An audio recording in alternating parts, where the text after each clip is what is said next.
The Order of the Knights Templar and their successors, the Order of Christ, established their headquarters in Tomar, and successive Grand Masters embellished and expanded the original convent in a manner displaying their power and wealth. The small town is split into two by the river Nabal. The West Bank's old quarter preserves much of the traditional charm, with cobbled streets overlooked by the Crusaders' castle above.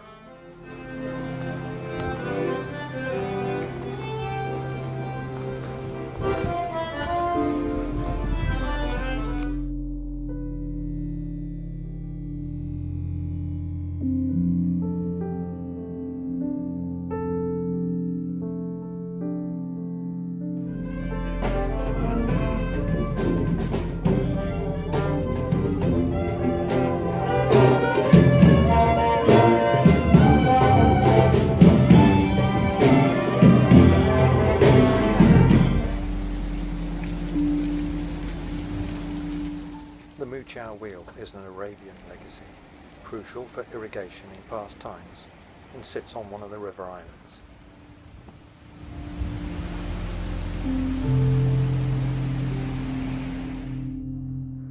The old town streets converge on the central Plaza da Repubblica, where stands the town hall, a number of bars, and the church of St. John the Baptist, remarkable for its octagonal belfry, elaborate manueling doorway, and rich interior.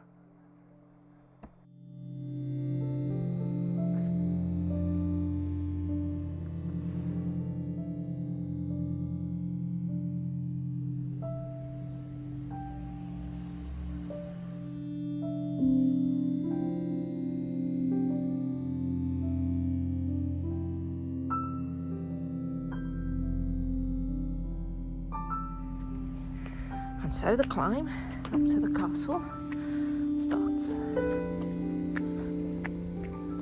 And yes, folks, we've made it. The Convent of Christ is a 15-minute walk uphill from the town centre. Founded in 1162 by Gulden Page, whose statue was standing in the main square, the convent was the military and administrative headquarters for the order.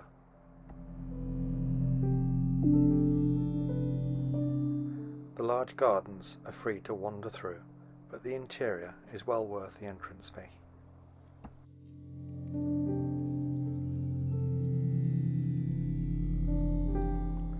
Henry the Navigator's palace, now in ruins, is above the main gate and tower.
The remains of the chapter house for the knights on one level and the friars on another.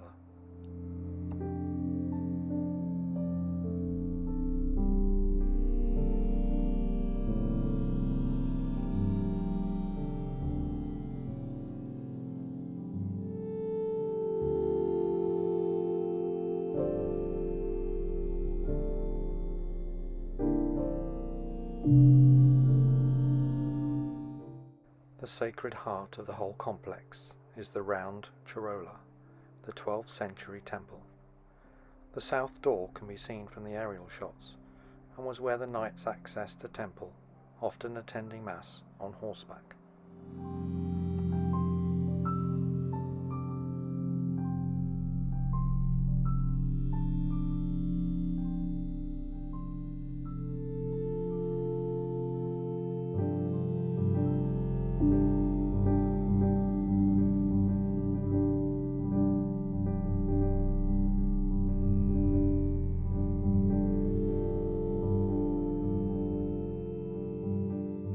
We definitely weren't prepared for the magnificent interior of the 12th century corolla.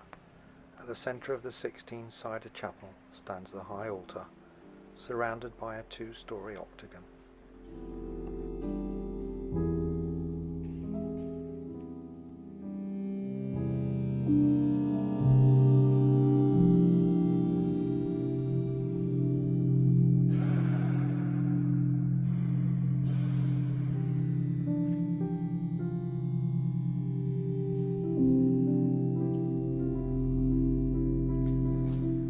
During the 16th century, the chapel was decorated by altarpiece paintings and murals, stucco and wooden sculptures.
A very distinctive Portuguese version of Gothic architecture was named after King Manuel I.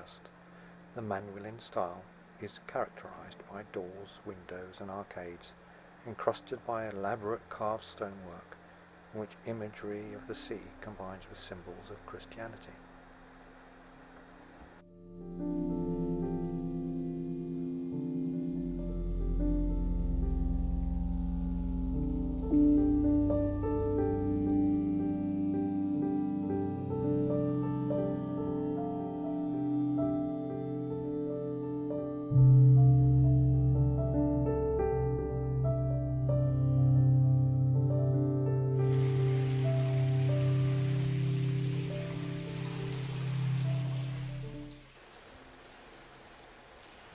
King João III Cloister.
From the castle walls we could see an aqueduct stretching off to the distant hills.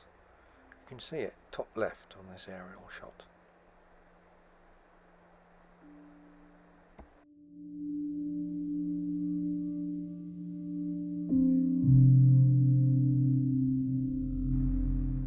In later years, when the site expanded to include the convent and extensive gardens, King Philippe ordered the construction of the aqueduct dos Pegōes. It's 6 kilometers long with a total of 180 arches. Completed in 1619, it enters the castle from the southern side, feeding the main cloister fountain and gardens. Rising 100 feet at its highest point, there is a walkway along the top. Although without any handrails and 400-year-old masonry, it's not for the faint-hearted.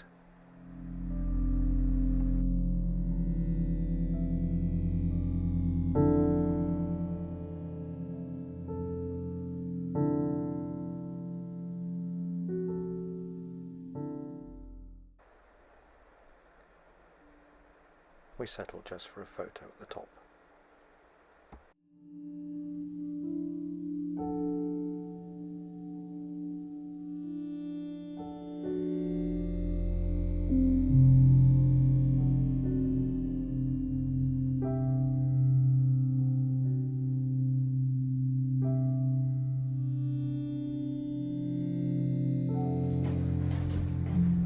With the July temperatures hitting in the high 30s in Tomar, we took a short trip to the cooler coastal town of São Martinho do Porto.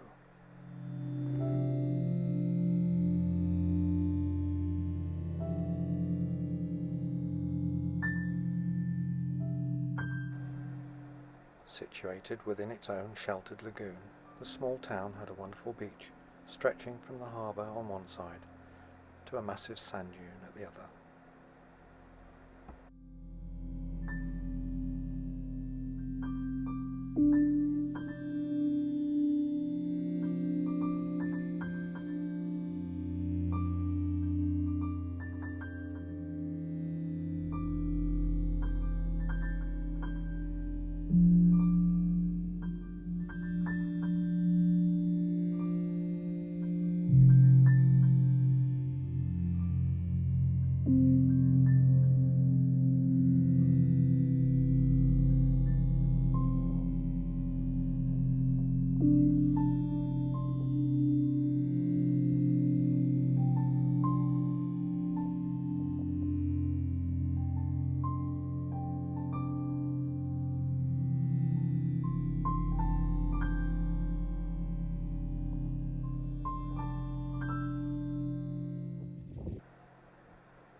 On the headland, people had put hundreds of windmills of all shapes and sizes.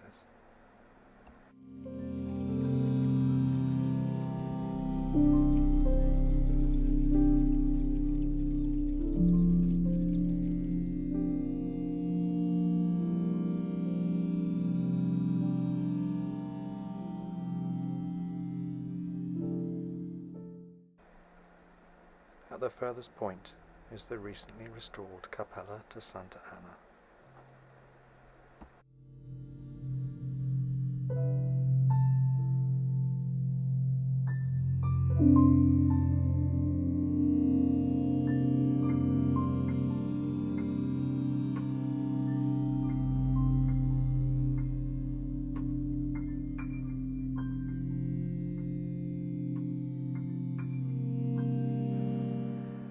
Back at Tomar, we had our second COVID jabs, and with the temperature still high, decided to launch the paddleboard on the river to cool off.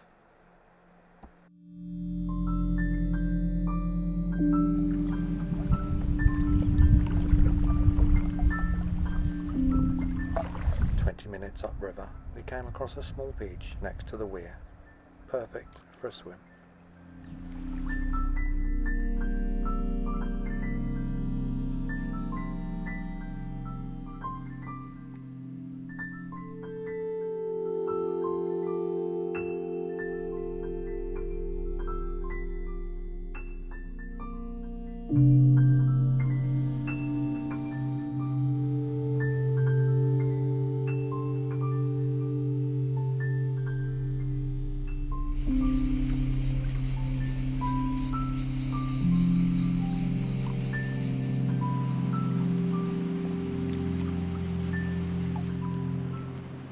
few days later we launched next to the campsite and paddled around the park and the town centre.